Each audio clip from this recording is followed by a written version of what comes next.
unaweza. Baba, katika jina la Yesu, ni majira mengine tena tunahitaji kujifunza kupata hekima na maarifa namna gani Bwana ya kuingia katika mwaka wa ongezeko. Uhimidiwe Mungu wetu ya kwamba uko pamoja nasi, utupae chakula ambacho Bwana kinatuinua na kutusaidia. Ninaombea kinywa changu kikanene ya kupendezayo. Ninaombea mawazo yangu yakadake kutoka kwako. Ninaombea mawazo ya mtumishi wako akasikie kila ambacho Mungu anahitaji, kwa utukufu mkubwa wa jina la Yesu. Amen. Tumefikiwa na binti yetu kutoka Kongo, kutoka kanisa letu la Shalom Kongo. Alikuwa amekuja, walikuwa Nairobi kwenye huduma, akapitia Njombe, sasa amekuepo hapa. Promise.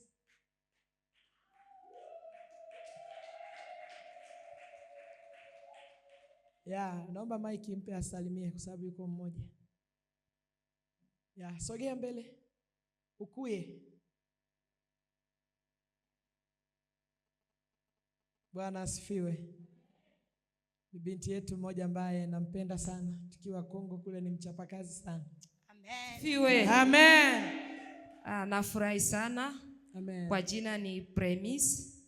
Natoka Kongo Bukavu. Amen. Kama alivyotanguliza mama, tulitembea kwa huduma na sasa tumekuwa hapa Mbeya. Namshukuru Mungu sana. Amen. Nawapenda pia. Amen. Amen, amen. Amen. Barikiwe na Bwana. Amen. Amen. Sumbua na gari, wanakamata gari. Sijui na tinted, wanakamata wenye magari yao kula waweki tinted. Akiitwa huyu wanatuachilia. Haleluya.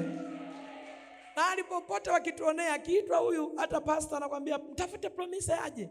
Akija tu mambo yanakaa shwari. Kwa hiyo namshukuru Mungu sana kwa ajili yake. Haleluya. Haleluya. Hebu sema umuhimu wa maombi katika nyakati za ongezeko. Ongeza tena sauti mpendwa wangu.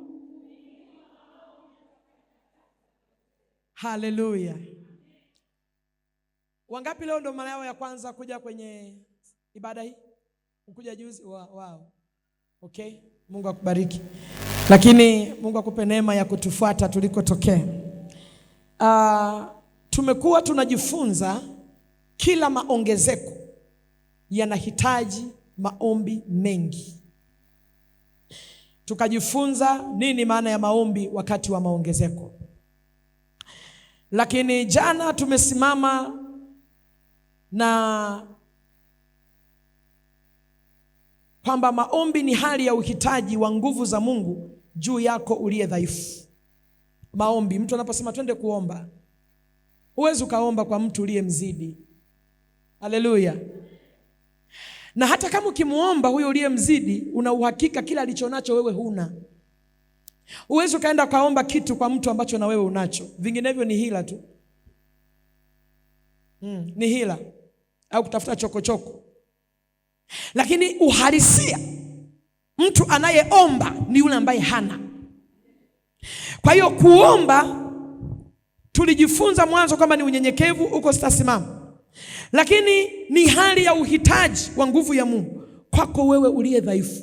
Tuliona wafalme wengi, tuliona watu walipovamiwa na makundi makubwa, walipotaka kuwapiga, walipotaka kunyang'anya utawala wao, walibeba yale mahitaji wakaenda magotini kwa Mungu wakaomba. Tena Biblia haijafunga isema waliomba, anasema akaomba akasema. Kwa hiyo imeeleza na maombi yake aliyokuwa anaomba Mungu. Lakini katika maombi yake anaomba Mungu anasema, Mungu mimi ni dhaifu, siwezi kupigana na watu hawa. Jeshi hili kubwa mimi siwezi kupigana nalo. Mungu naomba unisaidie. Mungu naomba nguvu yako ije ndani yangu. Kwa hiyo maombi ni kuomba nguvu ya Mungu ije ndani yako wewe uliye dhaifu. Sema amen. Sema amen. Maombi ni kuomba nguvu ya Mungu ikusaidie. Una magonjwa, unapoomba unaomba nguvu ya Mungu ishuke ikuponye. Una hali isiyoeleweka, unapoomba unaomba Mungu akuokoe kutoka kwenye ile hali. Bwana Yesu asifiwe. Tulimuona Hezekia pia Hezekia alipokuwa amevamiwa na uharibifu, wamemsema wakina serikali kwamba tutakupiga, maana wanajiona kwamba ni watosherevu. Lakini nakwambia hakunaga mtosherevu, ni Mungu peke yake. Unahitaji maombi, na nilikwambia jana, maombi hayana mbadala. Hayana mbadala kwamba utachukua chumvi ukaweke mahali pa maombi yanapotakiwa kukaa. Hakuna hiyo. Hizo ni mbinu tulizonazo duniani. Ni plani B. Baada ya watu kuona wanashindwa kuomba, tukatengeneza plani B ya kwamba sasa tuseme chukua chumvi, tuseme sasa chukua mafuta. Ni plani B, lakini plani A ni maombi. Haina mbadala. Haina mbadala. Na ndio maana Yesu anasema kwenye kitabu kile cha Luka 18, imewapasa kumuomba Mungu siku zote, wala msikate tamaa. Maombi hayana mbadala. Hebu sema maombi hayana mbadala. Maombi hayana mbadala. Nashangaga sana, unakuta kuna mtu, wananichekeshaga sana watu fulani wa kutoka nchi fulani. Eti anakwambia mtumishi, naomba mimi niko bize sana, mimi nina majaribu mengi, nina matatizo mengi, naomba unifungie siku 7. Halafu niambie nikulipe shilingi ngapi? Hebu oneni hiyo kauli ilivyokaa wapendwa. Nifunge mimi, yani ndio maana wajinga ndio waliwao. Sasa wakikutana na wapigaji, anakuambia usikonde kabisa, mimi nipo kwa ajili yako, tuma dola kadhaa kwenye akaunti yangu, halafu mimi nikuombe. Wakati huo haombi wala hafungi wala hafanyi chochote. Dola zimeenda, pesa zimeenda, na suluhisho hakuna. Omba. Mwambie mwenzio omba. Uzuri wa Mungu wetu, hata kama hauna eneo ambalo limekupa ruhusa ya kuomba, kama sisi hapa Shalom tunaomba, tunatembea kule, tunajibwaga. Hata kama uko ofisini peke yako, kipo chumba cha ndani. Kipo chumba cha ndani. Haijalishi wamekubana kazini, kipo chumba cha ndani. Unamwambia Bwana, leo sinywi, hata kama nitakuwa nafanya kazi, niko kwenye chumba cha ndani. Ukiwa kwenye gari kuna chumba cha ndani. Ukiwa ofisini kuna chumba cha ndani. Ukiwa umebana kuna chumba cha ndani. Maana yake Mungu alisema isiwepo mbadala wala excuse yoyote. Kama imeshindikana kukaa mahali pa kuomba penye uhuru, ingia chumba cha ndani. Kwa jina la Bwana, Mungu asikiaye siri atakujibu. Amen. Mwana Shalom, Mungu akuwekeze nguvu ya kuomba. Amen. Mungu awekeze ndani yako nguvu ya kuomba. Amen. Nguvu ya kuomba haina mbadala. Narudia tena, haina mbadala. Nasikia mtu anapita mahali pagumu akikusimulia, unamrudia sasa, nipe ratiba yako ya kuomba. Anakwambia siwezi kuomba, siwezi, kila nikitaka kuomba nashindwa. Unachomokaje? Unatokeje? Hapo ulipo unatokeje? Wapendwa, hatuna mbadala wa maombi. Maombi ni maombi tu. Mtu akikuuliza maombi, mwambie maombi ni maombi, ni kumkaribia Mungu. Maombi hayanaga mbadala. Bwana Yesu asifiwe sana. Amen. Bwana Yesu asifiwe. Amen. Unaweza kaandika Yohana 15:5. Yohana Mtakatifu 15:5. Uliyepata naomba nisomee chapa. Yohana Mtakatifu 15 mstari wa 5. Amen.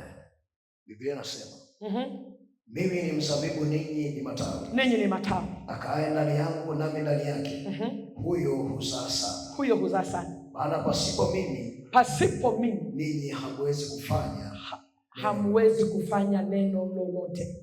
Sema, pasipo Mungu mimi siwezi kufanya lolote. Pasipo Mungu mimi siwezi kufanya lolote. Ili uzae unahitaji kukaa karibu na Mungu. Yes. Bwana Yesu asifiwe. Ukiendelea kusoma huko anasema, kwa kadiri mnapokaa ndani ya Mungu na Mungu anakaa ndani yake, ombeni lolote mtakaa. Kwa hiyo kuzaa huku kunakosemwa sio kuzaa tu, hapana. Kuna unapokaa ndani yake, kuna neema ya maombi inaachiliwa ndani. Kuna neema ya kuomba inaachiliwa ndani. Na ndio maana utakuwa ni shahidi, kuna mahali ulikuwa unashindwa hata kuomba dakika 10, lakini wanapokuambia utaomba masaa 2 unasema itakuwaje? Lakini kwa kadiri ya neema ya Mungu inayoachiliwa ndani yako, unajikuta unaomba masaa 2, 3, 4, 5 mpaka 6 mpaka 7, unakaa magotini kuomba. Ile ni neema ya kuomba inaachiliwa ndani. Kwa hiyo ukikaa ndani ya Kristo, Mungu anajua hakunaga mbadala wa maombi. Anamimina roho ya kuomba, anamwaga roho ya kuomba. Kwa nini anamwaga Roho? Ili uzae. Kwa lugha nyingine, huwezi kuzaa bila maombi. Huwezi kuzaa kitu chochote ukionacho bila maombi. Lazima kuwe na maombi ndipo mazao yapatikane. Lazima kuwe na maombi ndipo mazao yapatikane ya kila eneo, rohoni na mwilini. Lazima uwe na maombi ili mazao yapatikane ndani yako. Sema amen. Amen. Sema amen. Amen. Okay. Maombi ni hali ya kiu. Ni hali ya kuwa na kiu, ya kupewa usichokuwa nacho. Maombi ni hali ya kuwa na kiu ya ndani ili upewe usichokuwa nacho. Bwana Yesu asifiwe. Maombi ni hali ya kuwa na kiu ya ndani ili upewe usichokuwa nacho. Upewe hatua nyingine, upewe viwango vingine, upewe mtazamo mwingine, upewe ufahamu mwingine.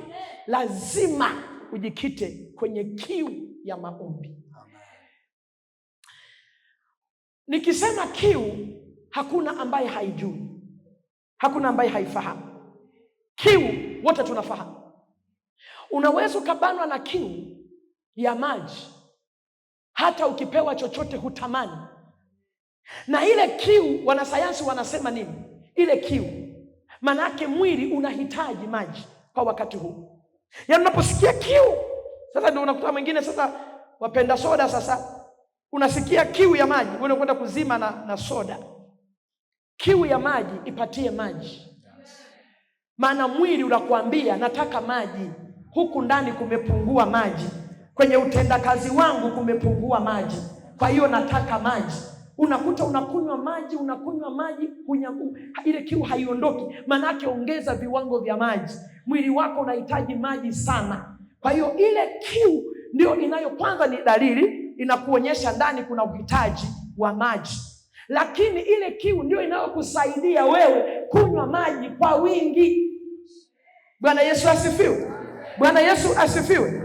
Sasa katika msimu wa maongezeko ni muhimu Mungu amimine kiu ya ndani ya kupewa kitu usichokuwa nacho. Maana ya ongezeko ni kupewa kitu usichokuwa nacho. Ulikuwa na pea 2 za viatu, ikiongezeka ya 3, ile ni ongezeko. Kwa hiyo unapokuwa na kiu kwenye kipindi cha maongezeko, ile kiu ndiyo inayokupatia kuomba bila kukoma. Umesema Wathesalonike, anasema ombeni bila kukoma. Anayeweza kuomba bila kukoma ni mwenye kiu ya maji, mwenye kiu ya maombi. Ndiye anayeweza kuomba bila kukoma. Yule anayeomba dakika chache anakimbia, dakika muda sekunde 10 anakimbia, hana kiu ya ndani, hana kiu. Na kufundisha umuhimu wa maombi kwenye kipindi cha ongezeko. Maombi yenye kiu ndiyo yanayomfanya mtu ashindwe kutulia, ashindwe kunyamaza mpaka amepewa kile anachokitaka. Tunaomba, tunanyamaza kwa sababu kiu ni ndogo. Watu hawana kiu. Watu wanalazimisha kufunga na kuomba, ni kama mzigo, kwa maana kiu ya maombi haipo. Lakini kwa mtu mwenye kiu ya maombi, unamkuta hata yasipotangazwa kanisani, yeye anaendelea. Hata wasiposema tunafunga, yeye anafunga. Manake ndani yake kuna kiu, kuna uhitaji mkubwa wa maombi. Kuna uhitaji mkubwa wa maombi. Nimekuambia jana, ukiwa kwenye msimu wa maongezeko halafu ukakuta huna maombi, tafuta msaada wa mtu akuombee ili maombi yaje ndani yako. Maombi ni uchungu kwa mwanamke anayekwenda leba. Maombi ni nguvu inayopush kile kitu kiweze kuzaliwa. Hakuna kuzaliwa pasipo uchungu. Ukienda umefika hospitali, umetoka nyumbani na uchungu, halafu ukafika, iliwahi kunitokea mimi ninapomjifungua Gideon. Nimetoka nyumbani na uchungu, nikafika Meta. Kufika Meta uchungu ukakata kabisa, na wamenipeleka labor ward. Nikafika labor, naangalia makenchi, naota na ndoto niko sokoni. Akaja mama mmoja akasema, huyu kwa nini anakoroma? Wakasema alikuja na uchungu mkali, tunashangaa umepoa, hatuelewi. Akasema nikirudi jioni nisimkute hapa. Wanasema tembea, hata nikitembea hakuna uchungu wala nini. Maana ilipofika jioni, yule mama anarudi, alikuwa nadhani ni mkubwa wao pale, anarudi anasema bado hajajifungua huyu. Wakiniuliza mimi niko mkavu, natamani na ugali. Sasa ukiona mtu mwenye uchungu anatamani ugali, hakuna uchungu hapo. Hakunaga uchungu hapo. Ndivyo tulivyo. Unatamani maongezeko, halafu nguvu ya uchungu wa kuomba hamna. Hakunaga kitu kinachozaliwa hapo. Hakuna kitu kinachozaliwa hapo. Yaani umelala leo unatamani na samaki, bado hujavurugwa. Nakumbuka kauli moja nikiwa nimelala, sasa namuogopa yule mama, ama alisema kwa ukali, nikija hapa jioni nisimkuta. Sasa nageuka namuona yule mama anaingia yule mama, nijifunike. Akasema huyu bado. Akasema tuileta nini? Akasema leta na tumvuruge akili. Huyu anatakiwa kuvurugwa akili. Sasa mimi sielewi akili wanavurugeje. Akaja nesi mdogo na kadripu kadogo tu kako hivi. Nyosha mkono, nikanyosha. Wakapiga ukapatikana mshipa. Wakafungulia mama. Nilipodondoka sio tone la 3, nilivurugwa kweli. Kitanda hakikaliki. Nashuka juu, anaruhusa kitandani, sieleweki. Vurugwa, lakini pamoja na kuvurugwa, ndani ya dakika 15 mtoto amekuja. Bila uchungu hakuna kuzaa. Kuna nabii mmoja anasema watoto wako karibu na kuzaliwa, lakini hakuna nguvu ya kuwasukuma. Hakuna nguvu ya kuzaa. Usipokuwa na uchungu kipindi cha maongezeko, huwezi kuzaa. Vinginevyo mtoto wako atafia tumboni. Kile unachokiona kitafia tumboni. Lazima Mungu atuvuruge akili. Lazima Roho Mtakatifu akuvuruge akili. Unalala ni kama hujalala, ni kama pana mimba. Unaamuka unaombea jikoni, unaombea sebuleni, ni kama kuku anayetaka kutaga. Nini? Ukiona maombi ya namna hiyo, ujue unakaribia kuzaa. Ujue uko kwenye nyakati za ongezeko. Kwenye nyakati ya umbeni hawana kiu. Hawana kiu. Huwezi ukakaa sokoni kama una kiu ya maombi, halafu ukakaa kwenye kusanyiko la umbea. Huwezi. Lazima utachomoka ukae pembeni ili uombe. Maana maji, kiu ya maji haiwezi kutulizwa na kitu chochote zaidi ya maji. Kiu ya maombi haitulizwi na chochote ila uombe. Utakapoomba ile kiu inakata. Haleluya. Haleluya. Hebu tusome Mathayo sura ya 7 mstari wa 8.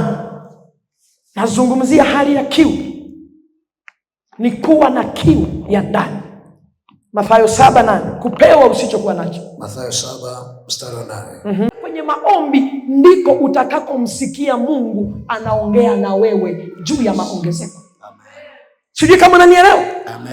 Kule kwenye maombi ndiko utakakomsikia Mungu anakupa maarifa. Kwenye maombi ndiko utakakomsikia Mungu anakuelekeza. Kwenye maombi ndiko utakakomsikia Mungu anakuambia fanya hiki. Sasa kama hauna kiu ya maombi, ongezeko kwako halitakuja. Kwa maana tunapewa maneno tukiwa maombi, tukiwa magotini kwa Bwana, tukiwa uweponi kwa Bwana, ndiko sauti ya Bwana inasema na wewe. Ndiko Mungu anaongea na wewe. Ndiko Mungu anapokupa njia ya kupita. Tulipopita mwaka 2025, si ndivyo tutakapopita mwaka 2026. Mafanikio ya mwaka jana sio mafanikio ya mwaka huu. Hatua za mwaka jana sio hatua za mwaka huu. Njia tuliyopita mwaka jana sio njia ya mwaka huu. Sasa kama sio njia ya mwaka huu, ni sharti ukae magotini, usikilize, na yeye atasema na wewe. Anasema kwenye kitabu kingine, kama wangalikuja barazani kwangu ningeliwasikizisha nini wanapaswa kufanya. Kwa hiyo kwenye maombi, kiu inapozidi kuwa kubwa, ndiko Mungu anakoongea. Mungu haongei na wapumbavu wasioomba. Mungu haongei na wajingajinga wasioomba.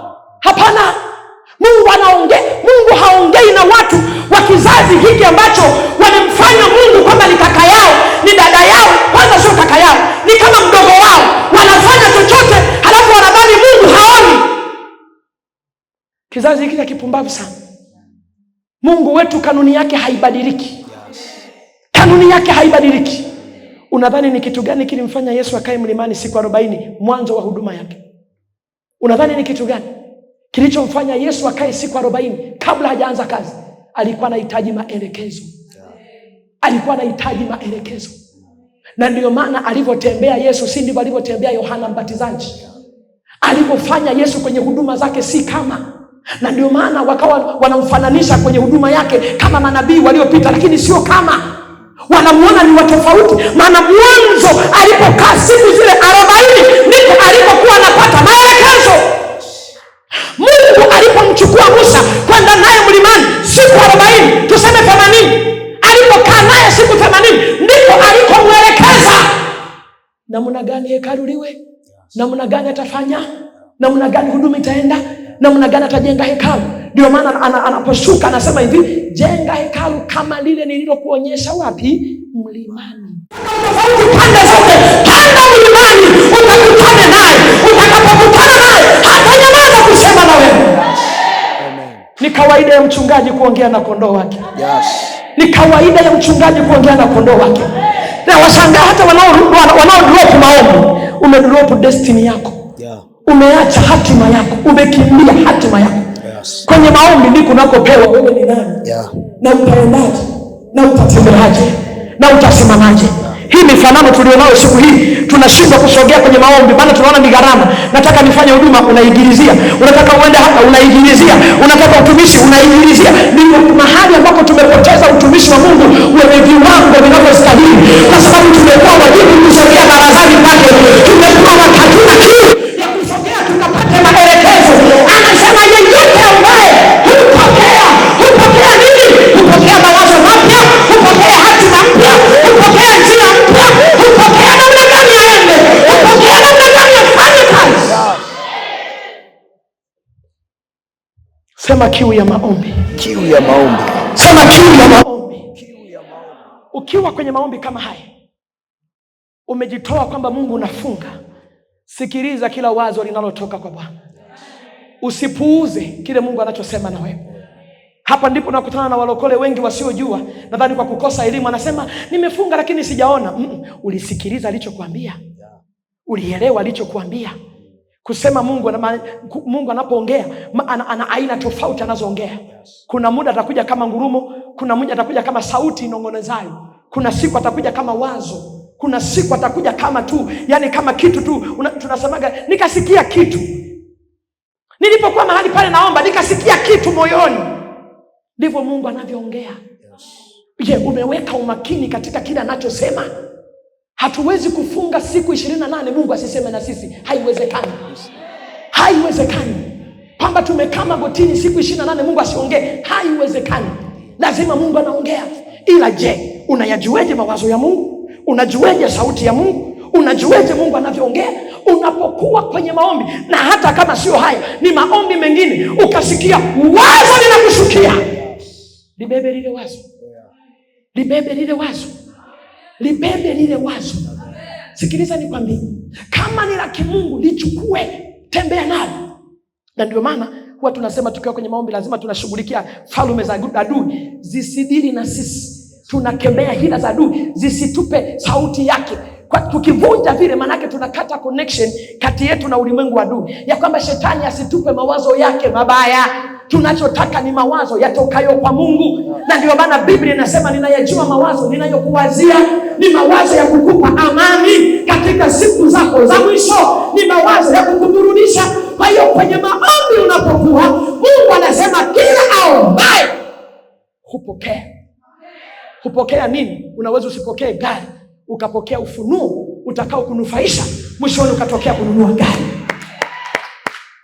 Utapokea sauti itakayo kuelekeza, ambayo ukifanya utatokea kwenye kile ulichokuwa kiomba. Utapokea hekima itakayo kusaidia. Utasikia tu sauti, hekima ya Mungu ndani inaongea na wewe. Itakuja labda kwa sauti ya upole, unasikia kabisa huyu ni mtu anaongea ndani yako, kwamba kwa nini usifanye hivi? Mungu, naomba mwaka huu enda na mimi. Mungu anakuambia, unasikia wazo, kwa nini mwaka huu usifanye biashara fulani? Sasa hapo ndipo unapokuja ubinadamu. Mimi sijawahi kufanya ile biashara, mimi sijawahi tembea kwenye ile biashara. Sasa kama ukipishana na ile wazo, hakuna sababu ya kuomba, kwa maana sharti la kila aombaye lazima apokee kutoka kwa Mungu. Mungu anakuambia kwenye mawazo yako, uko kwenye maombi au kwenye ndoto umeona usiku, au uko kwenye maombi hapa ukasikia sauti inashuka, maana yake Mungu anataka uende hivyo. Maana yake usiende kama ulivyokuwa mwaka jana, tembea katika mfumo huu. Sasa utakapotembea katika ule mfumo, ndipo unatokea kwenye mafanikio. Ndipo linakuja lile neno, kila aombaye hupokea. Sasa watu wengi tunajuaga, nikiomba saa hizi naona sasa hivi gari limekuja. Ili kufika kupata gari, lazima kuna njia ya kupita ili ukatokee pale unakotaka. Unataka mafanikio kwenye eneo fulani, kuna njia ya kupita ili ukatokee pale kwenye mafanikio yako. Sasa Mungu anasema kwa sababu umeomba, lazima upokee. Unapokea nini? Unapokea njia ya kwamba sasa hama hapa, pita hapa, nyoka na hii njia usikatishe. Ukifuata ile njia, hakika utaona mafanikio, hakika utaona ongezeko, hakika utaona badiliko. Haleluya! Watu wengi tunakuaga na hofu. Unasema sasa mimi sijawahi, inatangulia. Ukiona hofu inatangulia kwenye wazo la kimungu, kemea. Yule ni adui. Mungu amesema na wewe. Na mara nyingine ile sauti inakuja na msukumo mkubwa. Inakusukuma fanya, wazo linadondoka tu. Ukitembea lile wazo liko mbele, ukilala lile wazo lipo, ukiamka unalo. Liandike hilo wazo, liandike na ulitembee, maana kila aombaye hupokea kutoka kwa Bwana. Sikiliza nikwambie, lengo la Mungu sio kwamba sisi tuharibikiwe. Lengo la Mungu ni kutuinua kutoka hatua ya kwanza kwenda hatua ya pili. Tunatakiwa tufanikiwe katika mambo yote, lakini Mungu tutafanikiwa tukifuata Mungu anachokitaka. Mungu anachokitaka tufanye ndicho tutakachofanikiwa. Njia za Mungu anazozileta kwetu. Hata kama umezoea kulima karoti, Mungu akakwambia mwaka huu usilime karoti, lima maharage. Usiseme sasa mimi. Wewe fanya kile anachokuambia. Walipoenda kwa mama yake Yesu, wakiwa kwenye harusi ya Kana, aliwaambia neno moja tu. Yule ni mtoto wangu kabisa, ninajua na maajabu yule, na mnataka divai, lolote atakalo waambia nifanyeni. Tunaufahamu wa mstari? Wangapi hawaufahamu huo? Ni wafunulie. Wako kwenye harusi ya Kana, wametindikiwa divai, sherehe inaendelea, divai imeisha. Sherehe bila vinywaji haipendeze. Kamati ya vinywaji ilipiga vibaya, naona budget. Kamati ya vinywaji kafeli. Sherehe ndio ilipo katikati, kamati ya vinywaji, watu wakienda hatuna kitu chochote. Sherehe inanoga bila vinywaji. Wakasema hapana. Tena inawezekana labda kama leo hii, tuseme miaka ya leo, cheers ilikuwa bado haijagonga. Tunagongeje cheers? Lazima tuwe na tunagonga cheers na sahani za wali. Ndio wanamuendea mama, tufanyeje mama? Anamwambia huyu bwana mdogo namjua. Yes. Ana kitu cha kipekee huyu. Lolote atakalo waambia lifanyeni. Lolote. Sasa ona lolote lililokuja. Lolote lililokuja anawaambia, hamna maji, hamna divai. Nendeni kwenye yale mabarasi ya kutawazia miguu. Kulikuwa kunajaza maji bune ndani ya kutawazia miguu. Maana desturi ya Kiyahudi ni kama desturi ya Waislamu leo. Ili waingie ibadani lazima wanawe miguu, wanawe. Sasa anawaambia mle, kumbuka mle yanaingia vitu vya kuchotea vya kila namna, vinaingia. Hayafanyiwi, hayalindwi kama maji ya kunywa. Si mnajua maji ya kunywa huwa tunayalinda, lakini yale ni maji tu, unachota tu, yeyote anachota na ananawa miguu. Sasa anasema nenda kwenye yale mabarasi ya maji, kienda kwenye yale mabarasi ya maji hayakoroge. Utakapo yakoroga kunywa, kampelekee mkuu wa meza. lolote atakalowaambia. Hawakuwa na sababu ya kusema mbona mle tunanawiaga miguu, mbona kile chombo ni kichafu hakifai. Yes, ndio amesema kachukue maji mle kapeleke kwa mkuu wa meza. Yanafika kwa mkuu wa meza ni divai nzuri hatari. Laiti wangejua imetoka kwenye mabarasi. Nadhani walijua mwishoni kwamba mabarasi ndio aliyotoa ile divai, ile yalitoka kwenye mabarasi. Yesu asifiwe sana. Kuna vitu Mungu atatokeza muujiza kwenye vitu ambavyo huna ufahamu navyo. Kuna vitu Mungu anaweza akasema na wewe kwenye vitu ambavyo fikra zako za mwanzo hazipo. Kuna mahali Mungu wetu ni sio wa kawaida. Yeye anafanyaga vitu visivyo kawaida ili kuleta na miujiza isiyokuwa ya kawaida. Hata kuzaliwa kwake kulikuwa hivyo. Yesu wanamwambia haiwezekani Yesu kuzaliwa Nazareti. Anasema kwenye Biblia imeandikwa hivi, kwenye vitabu vimeandikwa hivi, lakini hawezi kuzaliwa huko. Anasema ndo ametokea huko sasa. Huko ndiko alikotokea. Wanasema yawezekanaje neno jema kutoka Nazareti? Mungu hana desturi hii. Akiamua kukuchomoa hana desturi hii. Ukiona sauti inapiga kelele fanya hiki, usianze kusema mimi unajua sijawahi kufanya, watu watanionaje. Unataka uone una watu, au unataka Mungu akutoe mahali ulipo akupeleke hatua nyingine? Hapo ndipo Wakristo wengi tunafeli. Tunaomba sana lakini kwenye kusikiliza ili tupewe. Bwana Yesu asifiwe. Bwana Yesu asifiwe. Bwana Yesu asifiwe. Anasema kila aombaye atapokea. Kwa hiyo uwe makini na kile Mungu anachosema na wewe kupitia wazo. Ukiwa kwenye maombi au kwenye ndoto, Mungu amesema na wewe, unasikia. Au Mungu anaweza kaleta watu wa kukupa mawazo. Niliongea jana, Mungu anaweza katumia mtu akakupa mawazo kwamba hii hapa wewe, kwa wewe ninavyokuona fanya hiki kitu. Usiseme yani ameanzeje, mimi siwezi. Wewe unabishana na muujiza wako. Nenda kafanye, kwa sababu kwenye kila maombi yenye kiu ya kupewa, Mungu lazima atoe maelekezo.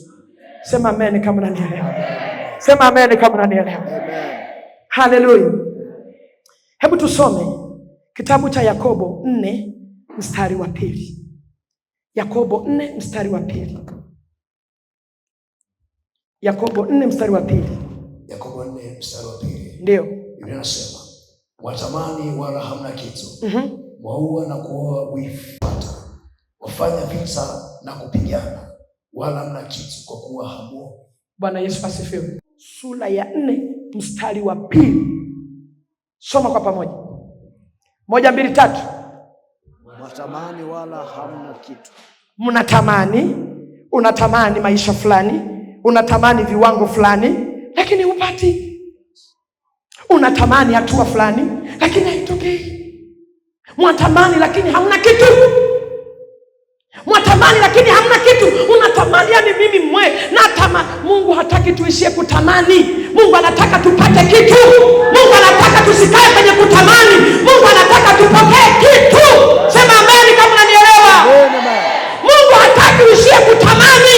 Mungu anataka upate kitu. Anasema kwa nini? Twende tusome, tumalizie. Mwaua na kuona wivu wala hamwezi kupata. Yes. Anasema hivi, kwa sababu mnatamani na hamna kitu. Mumehama sasa kwenye mkusudi la Mungu, mumeingia kuuana wenyewe, kusemeana maneno mabaya, wivu, maneno yasiyofaa, maneno ya hila, mpaka kuua ili mpate, lakini na penyewe hampati. Maana yake umefanya bidii, wameshindwa, wametamani. Sasa wanaingia kuua, wanaingia kuona wivu, wanaingia kutenda dhambi ili wapate kile kitu, wanaenda kwa waganga ili wapate kile kitu. Lakini anasemaje? Malizia. Wala hamwezi kupata. Wafanya vita na kupigana wala hamna kitu kwa kuwa hamuombi. Mnafanya vita, mnapigana wala hamna kitu kwa sababu mfanye nini? Hamuombi. Sema Mungu nipe neema ya kuomba. Mungu nipe neema ya kuomba. Sema Mungu nipe neema ya kuomba. Mungu nipe neema. Ona Yakobo anavyosema, amefafanua. Mwaua, mwafanya vita, mwasemeana maneno mabaya, mwaleteana visa, lakini hamna kitu kwa sababu hamuombi. Hamuombi, hamuombi. Wakati yeye amesema kila aombaye hupokea. Twende ule mstari unaofuata. hata mwaomba tumia mic Chesko. Amen. Hata mwaomba wala mpati. Kwa sababu mwaomba vibaya. Ili vitumie kwa tamaa zenu. Sikiliza hacho anachokisema. Elimu nzuri sana tukiwa kwenye maombi. Anasema okay, mmechukua hatua ya kuomba lakini hampati. Kwa sababu gani? Mnataka mvitumie kwa tamaa zenu. Kumbe lugha nyepesi ni hii. Kila ombi unaloliomba, Mungu anaangalia anafaidika nini kwenye hilo ombi. Ana faida gani kwenye hilo ombi? Unaomba upate mume, Mungu ana faida gani kwenye hiyo ndoa? Unaomba upate gari, Mungu ana faida gani kwenye hilo gari? Unaomba ujenge nyumba, Mungu ana faida gani kwenye hiyo nyumba? Kuna watu wamejenga majumba ya thamani lakini hayana faida, yamekuwa ni chukizo mbele za Mungu, hata hayamletei Mungu utukufu, kwa maana wanadhani ni mali yao, kumbe ni mali ya Bwana. Kumbe Mungu anachotaka kusema hivi, kila kinachopita kwa muombaji sio cha kwake, ni mali ya Bwana.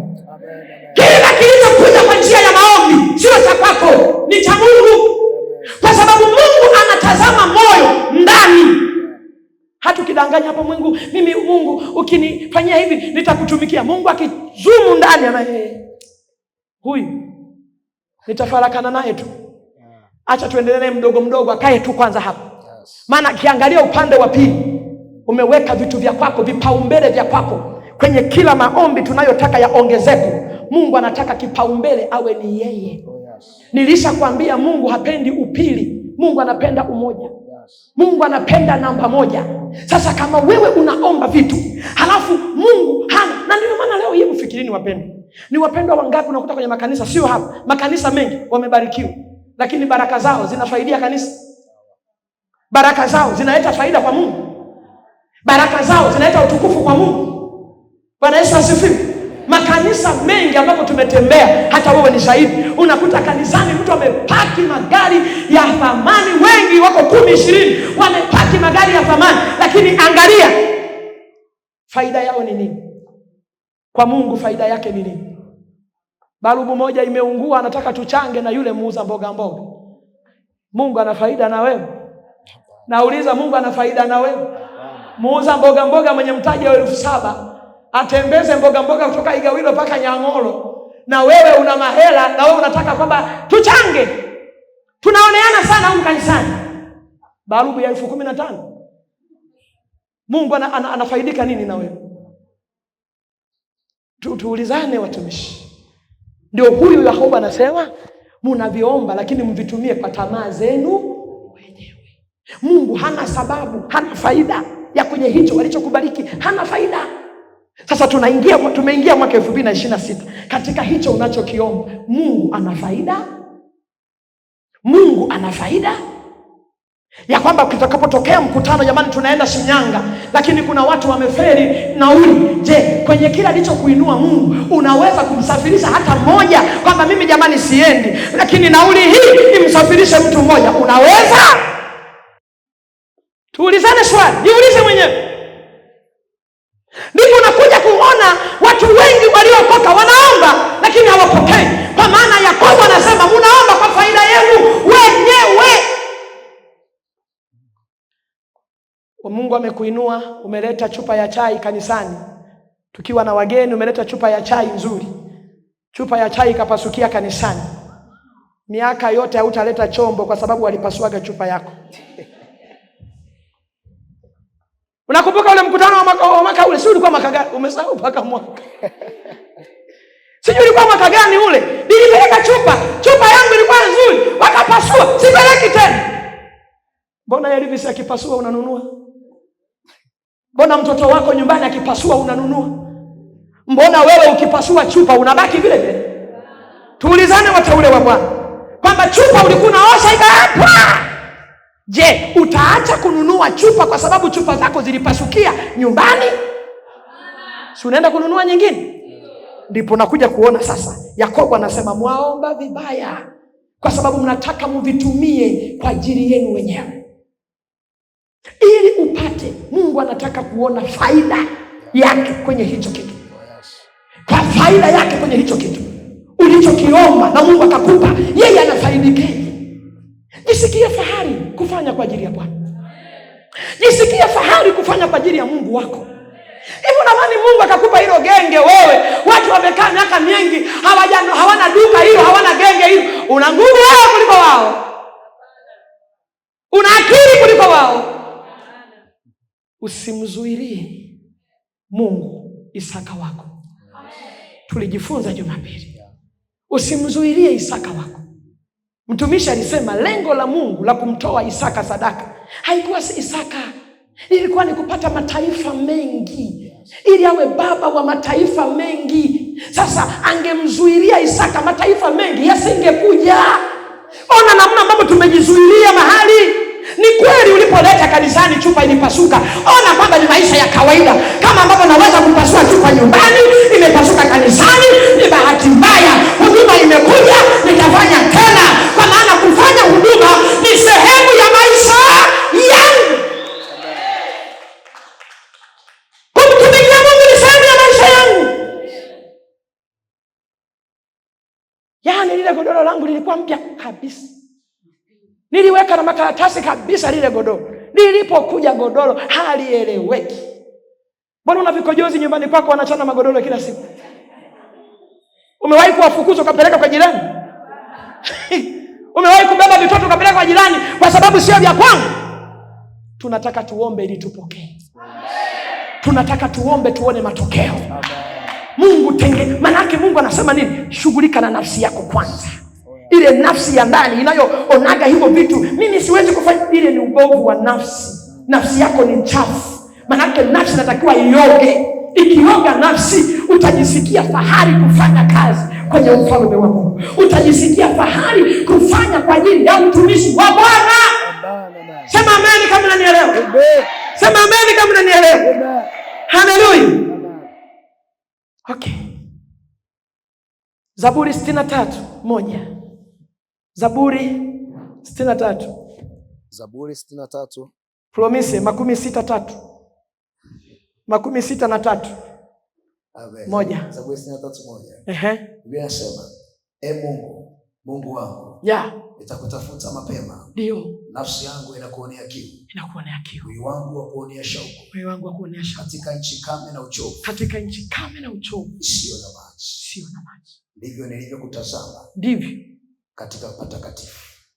Nisione nguvu zako na utukufu wako. Ni kuna maneno ukiyasoma unasema Mungu nisaidie. Hebu rudia tena huo mstari. Mstari wa pili. Rudia tena huo mstari wa kwanza mpaka huo wa pili. Mungu, Mungu wangu. Haya ni maombi. Yuko kwenye maombi.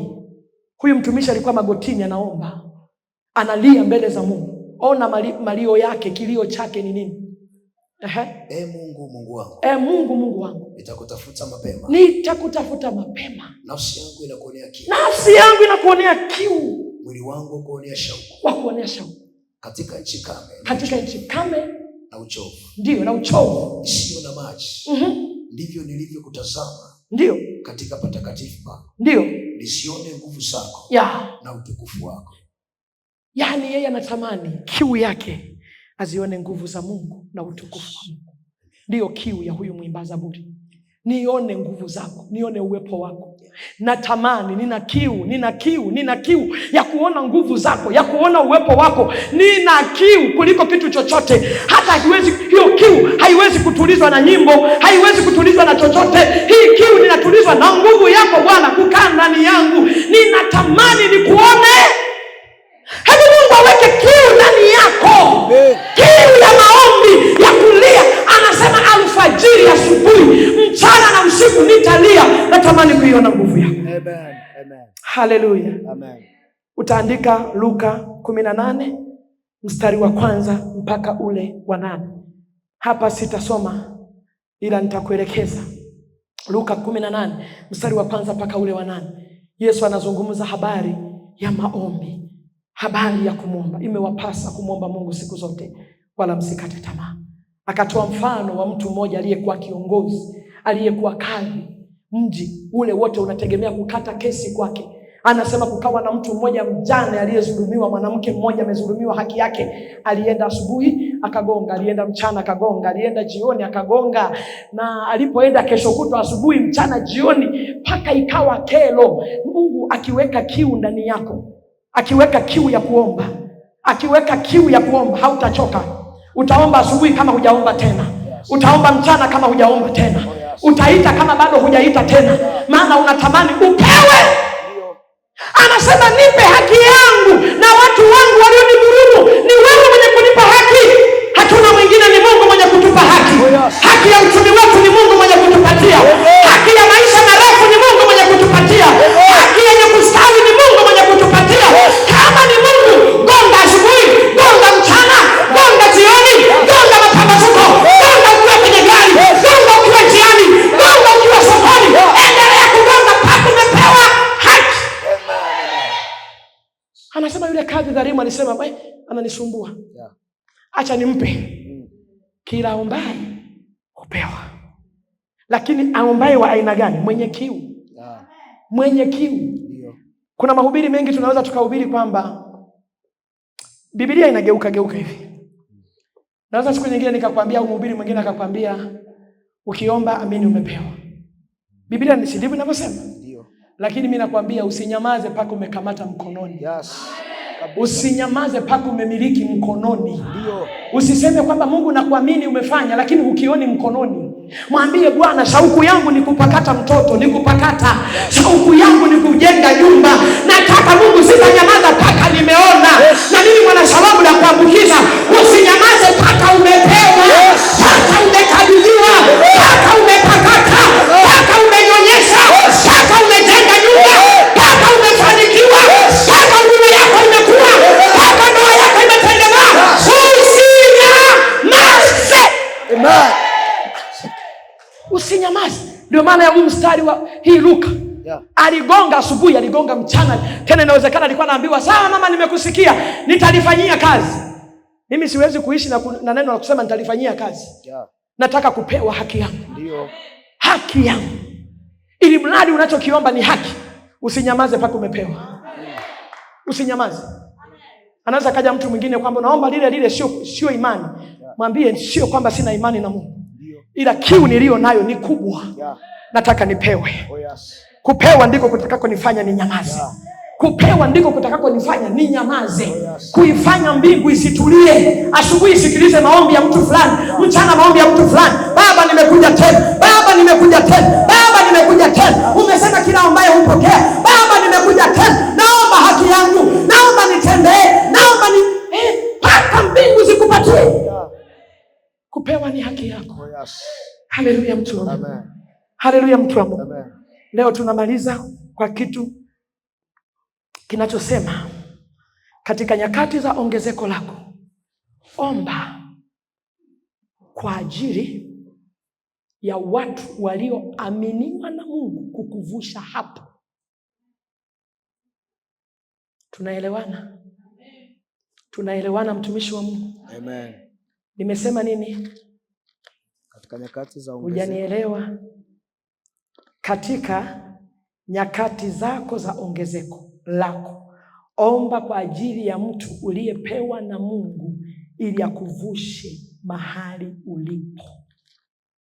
Jina la Bwana Yesu. Anasema, ndipo Esther akasema na Hathaki, akamtuma tena kwa Mordekai kusema, watumwa wote wa mfalme wanajua sana, hata ya watu wa majimbo ya mfalme, ya kwamba mtu yeyote akiwa mwanaume au mwanamke atakayemjia mfalme katika ua wa ndani, wala hakuitwa, kuna sheria moja kwake, ni kwamba auawe, isipokuwa yeye ambaye mfalme atamnyoshea fimbo ya dhahabu ili aishi. Wala mimi sikuitwa niingie kwa mfalme yapata siku 30.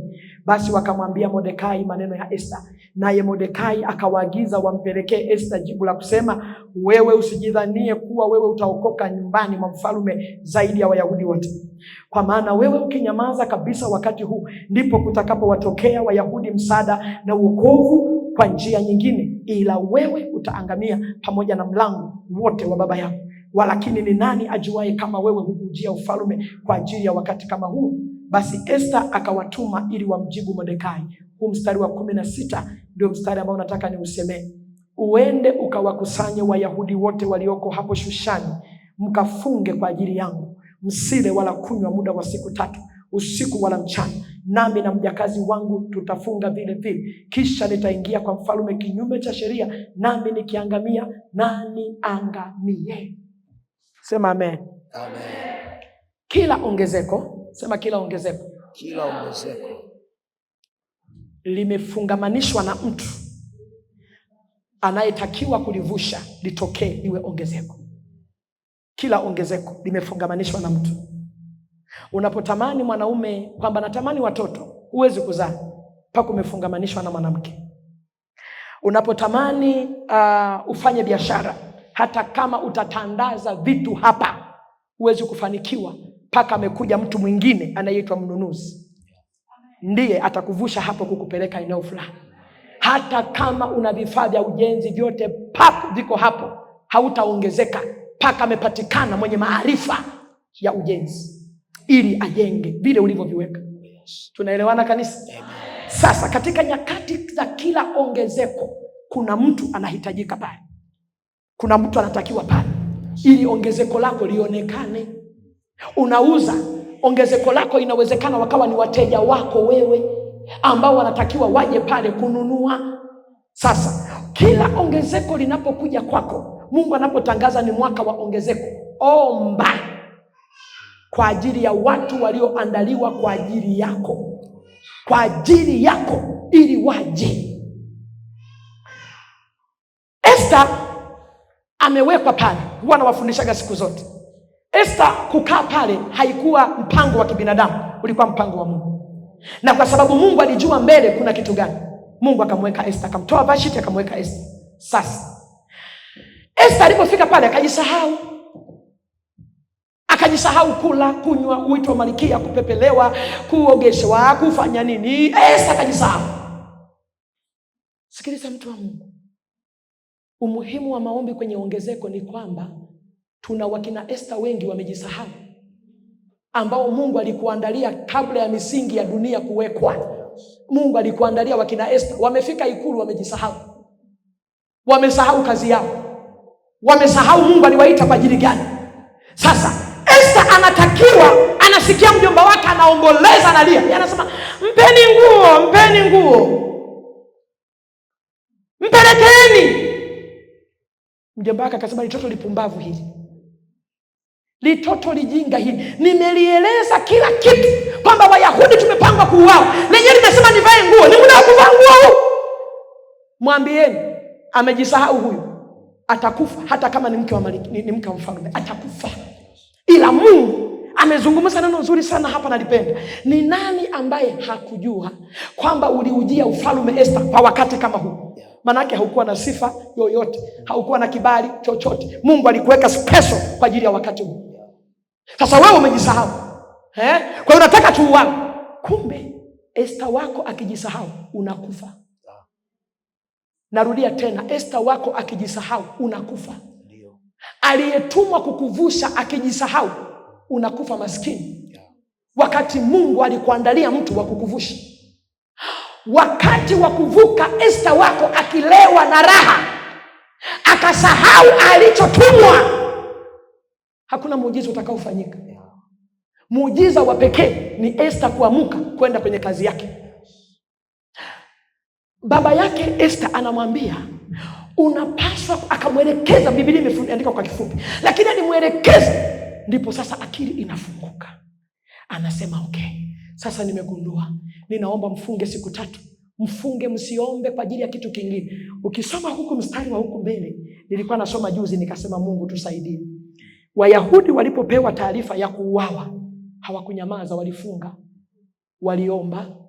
Lakini hayakuwa maombi yenye mkakati, hayakuwa maombi yaliyolenga. Kwa maana wao walikuwa wanasema Mungu tuokoe na mauti, Mungu tuokoe na mauti. Lakini ili mauti itoke, lazima Esther ainuke.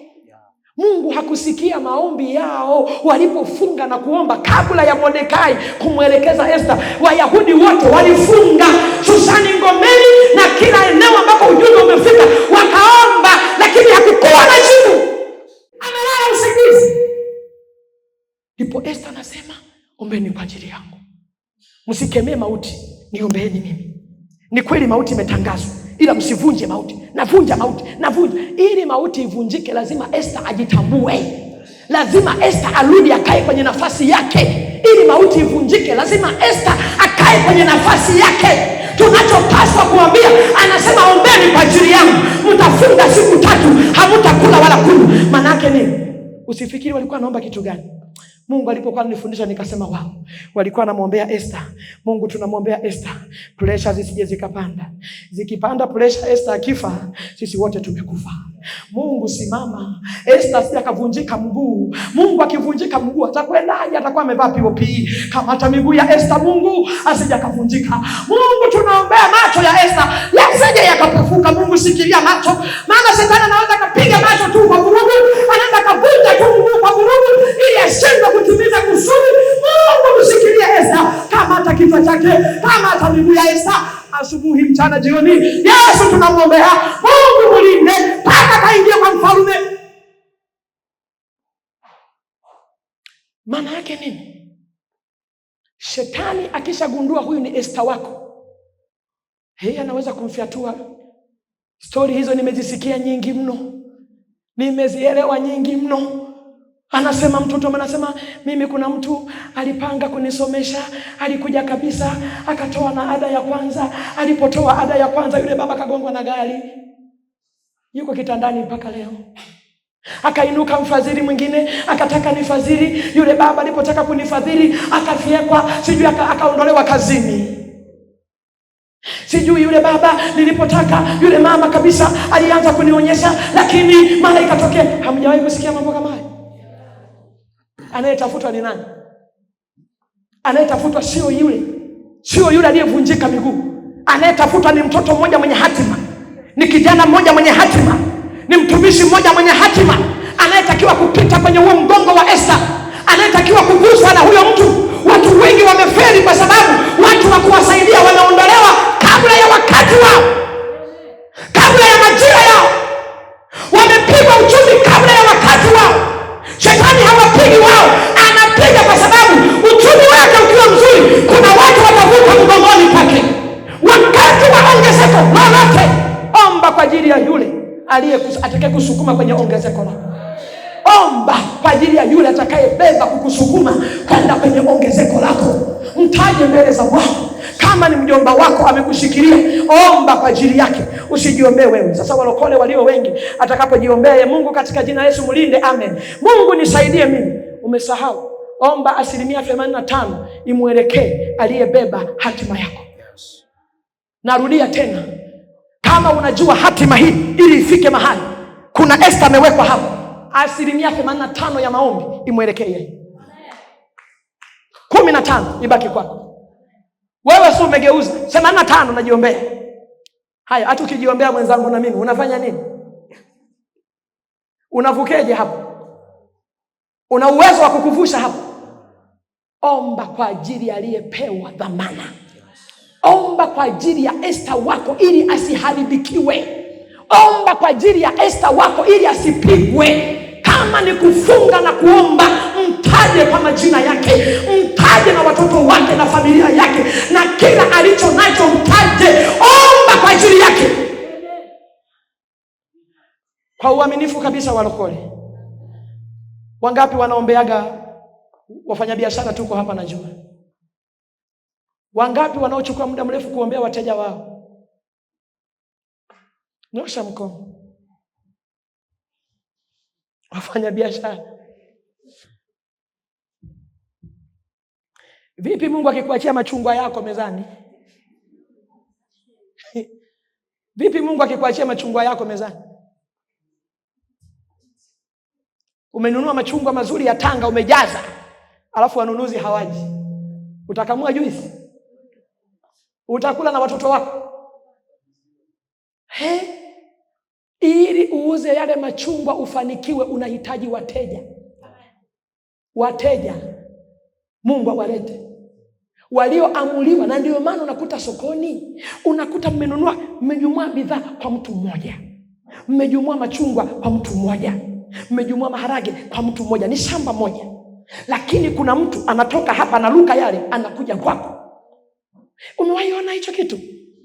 Anaacha kununua hapa. Soko lote gari limekuja mno. Watu wa sokoni hapa tunajuaga. Yanakuja magari yamejaza machungwa kutoka Tanga. Magari kubwa, wanunuzi wote wa sokoni wananunua kwa huyu. Lakini kuna mtu anaruka hapa anakuja kununua kwako. Tena mwingine sio kama mnajuana, hamjuani. Ni sura ngeni kabisa. Lakini kibali chake hakijaangukia kule, kimeangukia kwako. Nini? Yule Mungu amemleta ili akujumulie wewe, akuungishe wewe, ili ibadilike kutoka machungwa kuwa faida, ibadilike kuwa machungwa kuwa pesa. Sasa mara ngapi tunawaombea wateja hao, ila wasipokuja tunamo walaumu. Jamani, wateja hao uliwaombea. Ili uvuke ongezeko, ombea wateja wako. Ombea wateja wako. Bwana Yesu asifiwe. Ombea wateja wako. Sasa ujinga tulio nao, unakuta mfano mtu labda na kampuni kubwa, ameajiri watu 300, wapo ndani ya kampuni yake, wanategemea wale hapo, wanategemea wafanye kazi hapo, lakini unakuta hawa walioko kwenye hiyo kampuni wanamsengenya huyo mtu. Yana linga. Kwanza utajiri wake sio wa kawaida huyu mchawi huyu. Alafu huko chini ya kivuli chake, alafu huko chini yake, ili watoto waende shule lazima upate kutoka kwake. Umewahi kujiuliza hilo kampuni ghafla huyo mtu akafa, au hilo kampuni likafilisika, ni watu wangapi wanakuwa hawana kazi? Ni watu wangapi wanakosa kazi? Leo ukishika 100,000 mshahara unaona ni ndogo sana. Acha siku ile 100,000 ikauke, ndio utaiona thamani ya 100,000. Unaweza ukaiona 100,000 hii naweza nikapata popote. Ngoja ikauke, ndipo utakapojua thamani ya 100,000. Kwamba kumbe ile hela ilikuwa kubwa jamani. Unajua sikuielewa. Tayari haunaga mkononi. Umewahi kuomba hawa watu hawa kama wangesema jamani, huyu mtumishi huyu Mungu ametuletea ndiye, kupitia yeye tunafanikiwa, kupitia yeye tunafagia ofisi, kupitia yeye tunafua mashuka, kupitia yeye tunafanikiwa, kupitia yeye tunakula vyakula, kupitia yeye watoto wanaenda shule. Jamani, hebu tuombe kwa ajili yake. Mungu akamate maisha yake, Mungu amhifadhi, Mungu amtunze, shetani asimpige. Mabaya mengi watu wakubwa wanapigwa sio kwa ajili yao, ni kwa ajili ya wale walioko nyuma yake. Shetani ni mwivu wa baraka. Kwa hiyo anapiga huyu ili aone wewe huko nyuma mtafanyaje. Anampiga huyu ili aone huko nyuma mtalieje kelele mtakazopiga. Sasa Mungu anamwambia Mordekai, anamwambia Esther, usidhani utapona, utakufa. Ndipo Esther kanazinduka, kanasema ombeni kwa ajili yangu. Walipoomba kwa ajili yake, nini kilitokea? Si Israeli walipona? Si Wayahudi walipona? Tena unasikia majimbo, usidhani kwamba ilikuwa nchi. Ilikuwa ni eneo kubwa, Mashariki ya Kati mpaka Ethiopia, mpaka Sudani. Huyo baba alikuwa anatawala mpaka Sudani. Mpaka majimbo 127. Na ndio maana ukisoma Biblia inasema kwamba watu wa lugha mbalimbali kwenye majimbo yake, kulikuwa na watu wa kabila mbalimbali. Alikuwa anamiliki eneo kubwa vibaya mno. Watu wote wametawanyika wa Israeli. Ndipo anasema ombeni kwa ajili yangu. Walipokuwa wanaomba siku ile, Mungu tuondolee mauti, tuondolee mauti, tunakemea mauti, Mungu akasema sisikii maombi yenu, nilishamweka Esther wako. Kwenye kila ongezeko lako umeajiriwa, ni mkulima, ni nani, muombe Esther. Omba kwa ajili ya Esther. Mteja wako akifanikiwa atakuja tena. Jamani, mmewahi kusikia kwamba fulani tukijumua kwake ana kichwa chepesi? Tukijumua nyanya za huyu ana kichwa chepesi, tukifika sokoni hazikai. Sio kichwa chepesi, iko neema ya Mungu pale. Iko neema ya Mungu pale. Kwa sababu mnajumua kwa mtu mwingine vitu havitoki. Umejumua vinakaa miezi, miaka, viko mle, unakumbuza tu vumbi, kama ni nguo, kama ni viatu, baadaye unaamua kugawa. Jamani, mtu anapita nyanya, tafuta hapo, labda utaokota za watoto, zimeshindwa kuuzika. Unapoona yule anasema ana kichwa chepesi, manake iko neema ya Mungu. Sasa waombee wateja wake kuanzia leo. Wataje mbele za Bwana. Bwana Yesu. Wengine unao, tena ikiwezekana waandike kabisa kwenye daftari. Mungu, nina huyu, nina huyu, nina huyu, nina huyu. Bwana Yesu, biashara zao zisikwame, maisha yao yasikwame. Bwana wasaidie, Bwana wafungue. Wakifunguliwa wale mpendwa, wewe biashara yako haitakaa godauni. Haitakaa kwenye chumba cha store, itakwenda kama maji, maana kule kumefunguka. Kule kumefunguka. Wakati wa maongezeko, ongeza maombi. Ongeza maombi ili Mungu ajifunue. Muda wetu umeenda sana. Bwana Yesu asifiwe sana. Bwana Yesu asifiwe. Funga Biblia yako. Unapofunga Biblia na kurushia kaneno kingine, neema aliyopewa Musa, wakina Yoshua waliithamini ile neema aliyopewa Musa. Walipofika kwenye ulinge wa kupigana, wakaijua neema iliyoko ndani yake. Wakasema, nyanyua mikono, sisi tutaisapoti mikono yako. Kwa sababu kushindwa kwako ni kushindwa kwetu, kufanikiwa kwako ni kufanikiwa kwetu. Tunaingia kwenye ujenzi mkubwa wa arena. Kuna watu Mungu amewaweka mstari wa mbele. Omba kwa ajili yao. Omba kwa ajili yao. Omba kwa ajili yao. Mwambie Bwana, wale ambao umewaweka ili watusaidie kujenga hili kanisa, wakujengee nyumba, Mungu tunaomba kwa ajili yao. Hata kama huyajui majina, Mungu anawajua. Aliyowaandaa Mungu anawajua. Watakaosimama na sisi Mungu anawajua. Ombea afya zao, ombea uchumi wao, ombea kazi zao.